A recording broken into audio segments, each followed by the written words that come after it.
Angel with one another. Ayun, nakasama ni Vlad siya si Villa, kalahati ng rating na to eh. So it's a complete, almost a different set of guys. Correct. But iba rin talaga pag practice na kayo ng practice. Iba rin setting talaga. You see the field goals in the first quarter. Nakikita nga natin, no? Napakataas ng shooting ng New Zealand. Son Tiveros is back on the court to open the second. And it is the combo with a putback off the glass. Kasama nila sina Thos, Abueva, and Romeo.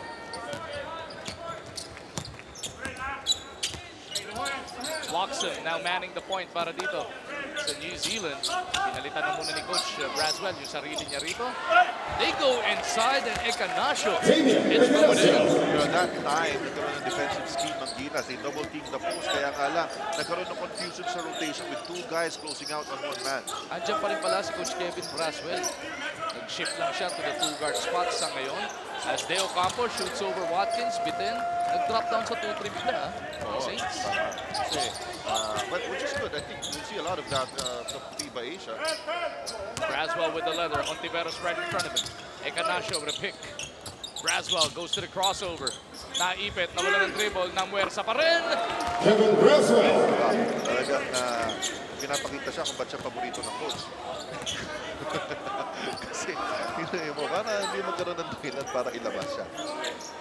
Pero baka nga siyang din maging difference maker dito dahil hindi siya naglaro nung nakalaban natin sila sa Jones. Makita mo, experience lang yung ginagamit niya. No? Hindi naman ganun katakas tumalo. Hindi naman ganun kabilisan. Panadol has it swiped away. Mills will get it over to his coach. Braswell in the front court. Sonny Thos lurking from behind on Ontiveros. Mapapansin mo sa New Zealand, parang lahat ng play kanya. No? Pero isa sa mga pinakamatinig na sa player ng New Zealand, kahit nung hindi pa siya playing coach, si Coach Stab na nagsabi, dahil alam naman natin si Coach Stab New Zealander American. Yes. So Braswell already with 6 points. Braswell against Romeo. Ayun no, inaararo si Terence, tutulong si Thos. This time around, natapak sa baseline si Coach. It's always a common scheme that you attack the defense of the best offensive players. Yung ginagawa doon ni Braswell. Time out muna dito para sa Gilas Pilipinas. Ladies and gentlemen, this game is brought to us by New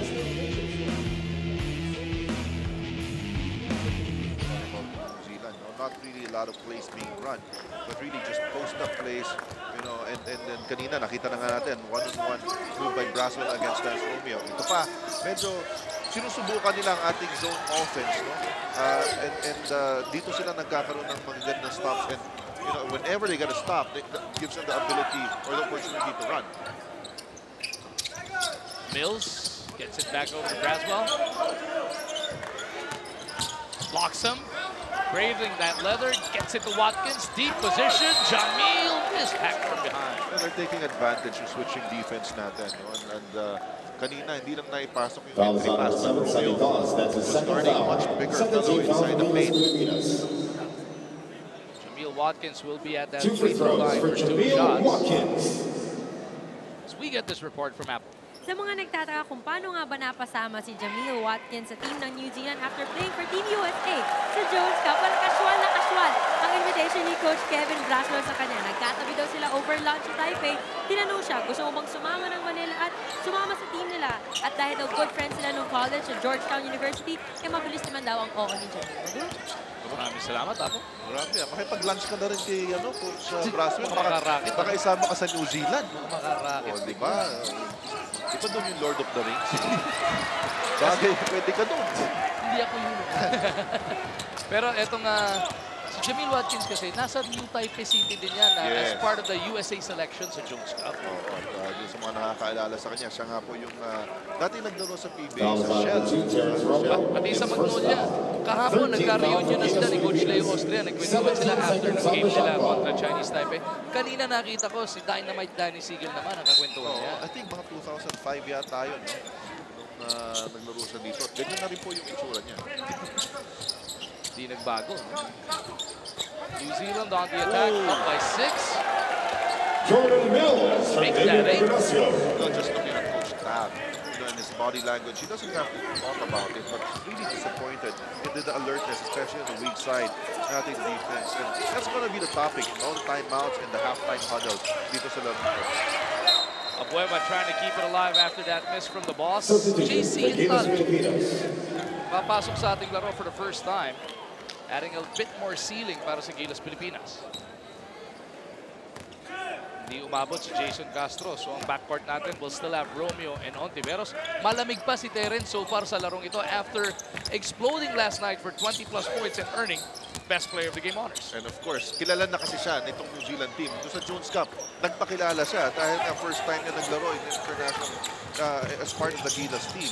Narinig mo naman kanina, ni-report ni Miss Apple. Nung nakita ni Kevin Braswell na pwede niya makatapat si Romeo, sinigurado niyang iniline up niya ang kanyang sarili sa hapon na ito. 8 ang abante ng New Zealand, looking to push it to double digits. Braswell, look at that, control of the leather.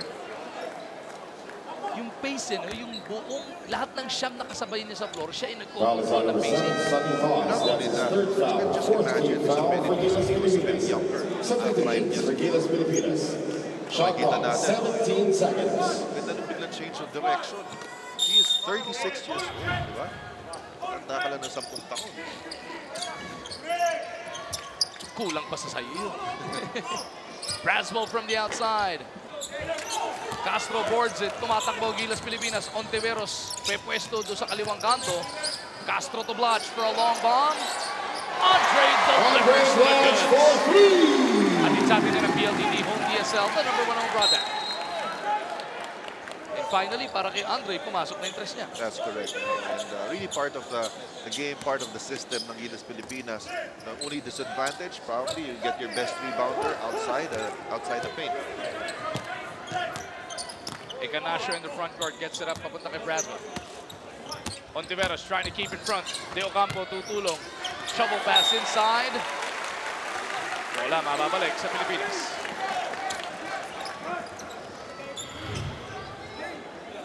Take another look at that booming triple from Andre Blotch from moments ago. Maybe yun yung kinakailangan ni Andre dito. Nakita na niya lumusot yung bola from beyond. Blotch ulit, susubok ba? Babalik muna kay Ontiveros. Castro in the paint, almost had it taken away. Shot clock is at 8. De Ocampo to Intal, dun sa kanto. JC is fouled. 3 shots parating para kay Intal. Look at the spacing ng ating Gilas Pilipinas in that play. Everybody's spacing the floor. Foul is out of the seventh. Fabian Ignacio, his first foul. Good ball First team rotation. foul for New Zealand. Resulting in that quality shot. So tatlong free throw nga ang igagawa dito kay JC Intal. He does give you that length on 3 defense free throws for and he does give you the JC shooting Intal. over at the other end. Free throws niya din sa atin ng Smart. Live the Smart life. And you know, JC has worked so hard with his game, you know, even during the off-season, and right now, eto na, nagbubunga na yung paghihirap niya. On his own na, On nung his own. nakaraang off-season, nagpunta siya sa Vegas doon sa Impact Yes. para mag-training. That's correct. So, yun ang nga maganda. Yung dedication niya, yung hard work now is paying off. Had a banner year in the 2015 season ng inyong Philippine Basketball Association. He gets rewarded na mapagkatiwalaan ng slot dito sa Gilas Pilipinas. Mukhang so far, hindi naman niya ipinapahiya sina Coach Tab. Mula sa kanto, a 3-pointer ay sumobra. Dondon and Watkins battling for it. Bola mananatili Substitution sa New for Zealand. You see, New Zealand is more prepared for that full court pressure after free throws na pinakita ng Gilas Pilipinas ng Jones Cup. Basa nila, no? Oo, nabasa nila. 15 seconds to shoot. Passing nila. Watkins working against Blotch, puts it on the floor. Jamil trying to carve out some space, goes reverse. Wild shot ang resulta. De Ocampo to Castro, nakita si Dondon. Ontiveros hesitates. Blotch will reset. Nakita si De Ocampo. Beautiful pass. Right now, that's the tying basket para sa Gilas Pilipinas. That's the 4th deadlock sa ating laban. That's an 8-0 run for the guys in white. Brusco down the middle, forced to adjust, loses that leather, pero ang possession mananatili naman sa kanila as they bring back their big guns. Edwards, Davis, and Monroe making their way back onto the floor as we take another look at that beautiful knockout play Shot clock. Makita na ni 9 Vlad si seconds. RDO.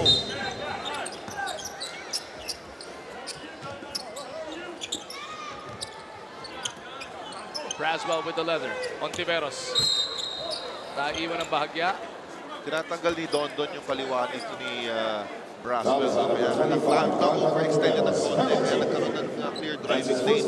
Itong si Braswell and Dondon was forced to hold on. 2 shots bibigay para dito kay Kevin 2 free Braswell. throws for Kevin Braswell. Ito ang isang naging problema ng Gilas mula sa Jones Cup. Palaging pumapasok sa penalty. Yes, so you know, it's really a big adjustment for our professional players, no, sa FIBA rules, you know, and the way the game is being called.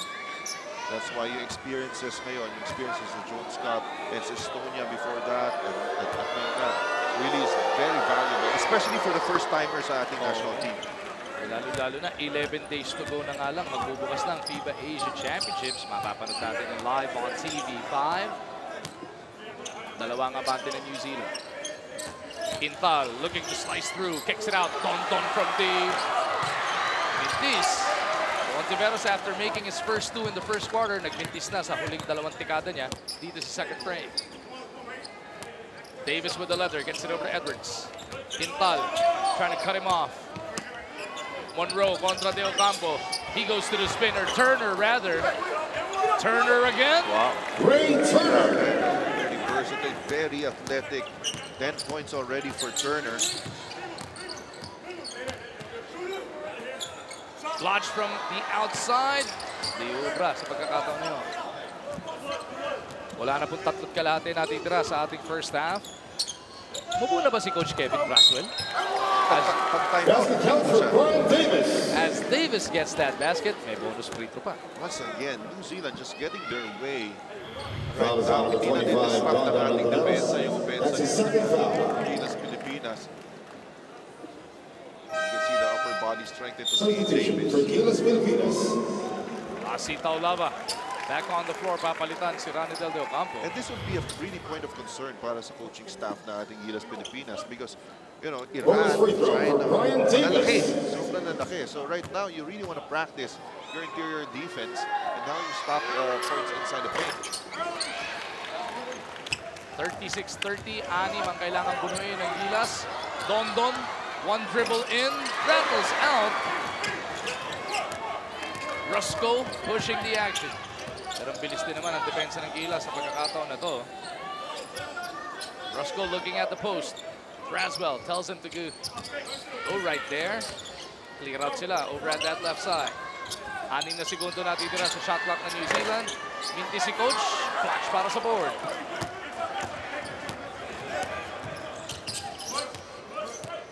Castro on the move. Blotch will offer the pick. Castro launches.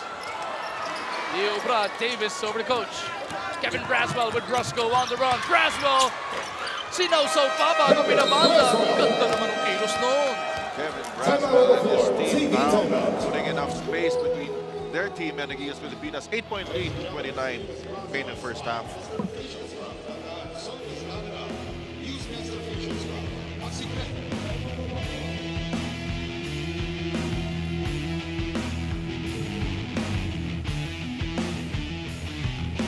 New Zealand at i-maximize nila na bagong buo lang itong Saints. But more than that, they have to show defensive intensity and really make the Kiwis think twice about their shots. Lastly, gamitin daw ang kanilang bilis, liksi at talino laban sa tangkat ng New Zealand. JC Yan ang Intal. ginamit ni JC Intal sa pagkakataon na yun, attacking that baseline, breaking the silence para sa Gilas. 6 mga bante ng New Zealand coming up on the 2-minute warning ng ating first half. Braswell goes to the crossover, lost control but recovered. Pull-up jumper, 17-footer. Kevin Braswell. There you can see just individual play. No, there's not much movement on that offense. And right now, you know, individual talent is beating itong ating Gilas Pilipinas. Asi Taulava. This time around, na-break natin yung zone with Asi slicing through. 1 minute and 35 remaining sa ating second frame. Intal with a tap, Castro diving, pero naunahan sila doon. But on that bounce pass, Blotch had a hand on it, though Lava recovers the ball. Blotch against Edwards in the front court. Bloch wants to take him off the dribble. Andre down the middle. Puts it up with a teardrop. Asi! Nataplisan. Bloch is battling and he is fouled. This is one of the adjustments na gagawin ng ating Gilas Pilipinas with Andre Bloch on the floor. Foul is on number 32, Justin Edwards. He's going to take That's his first foul. shots, and every shot he takes will be less shots for guys like Terence Romeo and even Calvin Abueva and other shooters. So yun ang balanseng kailangan ngayon na hinahanap itong ating Gilas Pilipinas. Intal maglalabas mula sa baseline. Romeo tatanggap. Di maganda yung first burn kanina ni Terence. Tignan natin kung makabawi siya. Intal already with 5 points. Feeds Taulava. Castro to Bloch from the 17 feet out. Andre delivers on that jumper. So Bloch already with 8 points in the game. Braswell will get a pick. Braswell hesitates against Taulava. Castro recovers from behind. 15 seconds on the shot clock. You know, some pick and roll defense, they're really attacking the bigs. Talking about the guards from New Zealand. Because our bigs right now on the floor, Asi Taulava at saka si Bloch, they won't go out on those screens. Ekenasio nakadakaw on that baseline inbound. Balik sa ani mga bante ng mga TV.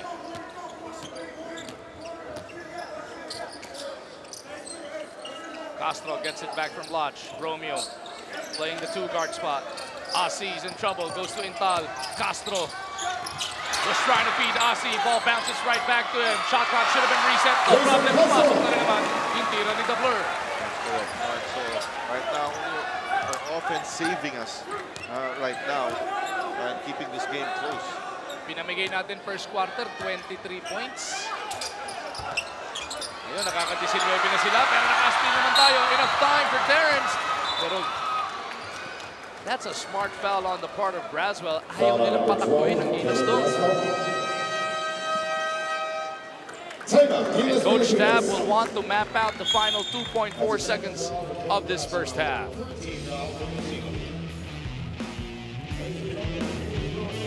seconds remaining in this first half. Kaya nga, no, I think a lot of things to talk about during the halftime huddle, especially on the defensive end. Medyo naging passive, no, yung approach natin defensively here in the first half. Pero ngayon, 2.4 seconds, tignan natin kung gagawin ng Gilas dito. Coach Tab burned that timeout to map this one out. Bloch back to Castro. Puts it up. Almost, but not quite. Para kay Jason. You know, At halftime, it is we're 42 down by 4 points. versus Very 15. manageable, but a lot of things to improve on para dito sa ating Gilas Pilipinas. Kevin Braswell, the playing coach of New Zealand, doing damage here, Richard. 12 puntos na. Tignan mo naman yung shooting Yun percentage na nga niya. At mukhang balak niya maglaro the whole game dito.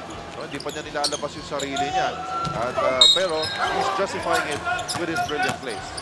He has led the Saints Wellington to this 4-point lead at half. 42-38 ang nasa ating tala.